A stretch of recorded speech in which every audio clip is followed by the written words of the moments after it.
रायगड महाराष्ट्रासह देश विदेशातील ताज्या बातम्या पाहण्यासाठी मॅक्स इंडिया लाईव्ह चॅनलला सबस्क्राइब करा आणि बेल आयकॉन दाबायला विसरू नका।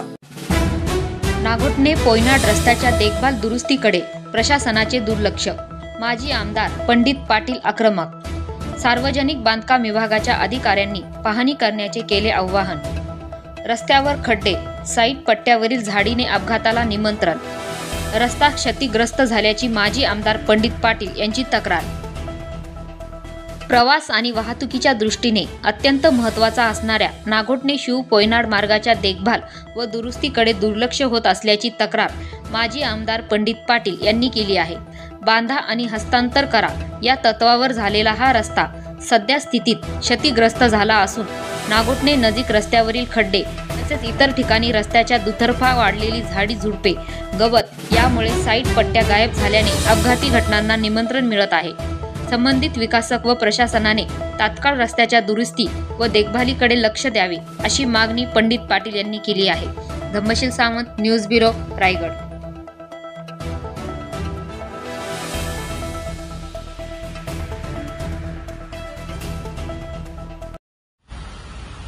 3 तालुक्यांना जोडणारा जो पोयनाड नागोठणे रस्ता आहे त्या रस्त्याची देखभाल दुरुस्ती होत नसल्याच्या तक्रारी येत आहेत, काय सांगाल? पोयनाड नागोठणे रस्ता हा मी आमदार असताना ॲन्युइटीमधून मंजूर केला, बांधा आणि हस्तांतर करा, आणि याचा टेंडर बरेच दिवस होत नव्हतं। त्यावेळचे मंत्री चंद्रकांत दादा पाटील यांना मी विनंती करून त्याचे 3 कामांची आपण वेगवेगळे टेंडर काढले आणि ते काम रायगड जिल्ह्यातील उद्योगपती खार पाटील यांना मिळालं। खार पाटील कंपनीने केलेलं काम 2 वर्षामध्ये क्षतिग्रस्त झालेलं आहे। हे एकूण काम 42 कोटी रुपयाचं आहे। त्यातले 60% रक्कम ही सरकारने भरलेली आहे आणि 40% रक्कम ही विकासकांनी भरलेली आहे। पण गेल्या वर्षभरामध्ये हा रस्ता बऱ्याच ठिकाणी क्षतिग्रस्त झाला आहे। रस्त्याच्या कडेची साईड पट्टी देखील काढलेली नाही।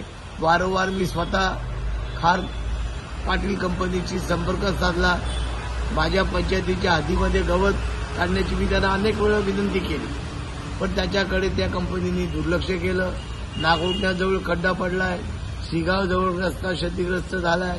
तर माझी आपल्या माध्यमातून मी या संदर्भात सुखदेव जे एक्झिक्युटिव्ह इंजिनियर आहेत बांधकाम खाते त्यांच्या अंडर हा रस्ता येतो, त्यांना पण वारंवार संवाद साधला आणि या रस्त्याची दुरुस्ती देखभाल करण्याची मागणी केली, पण काय ठोस उपाययोजना अद्यापर्यंत झालेली नाही। तर माझ्या आपल्या माध्यमातून सरकारला सवाल आहे की या रस्ता जो बांधा आणि हस्तांतर करा, मग संबंधित जे सरकारी अधिकारी आहेत त्यांचं लक्ष काय आहे? या रस्त्यावरती डेप्युटी इंजिनियर आहेत, एक्झिक्युटिव्ह इंजिनियर आहेत, जेई आहेत, मग त्यांना रस्त्याची झालेली दुरावस्था दिसत नाही का?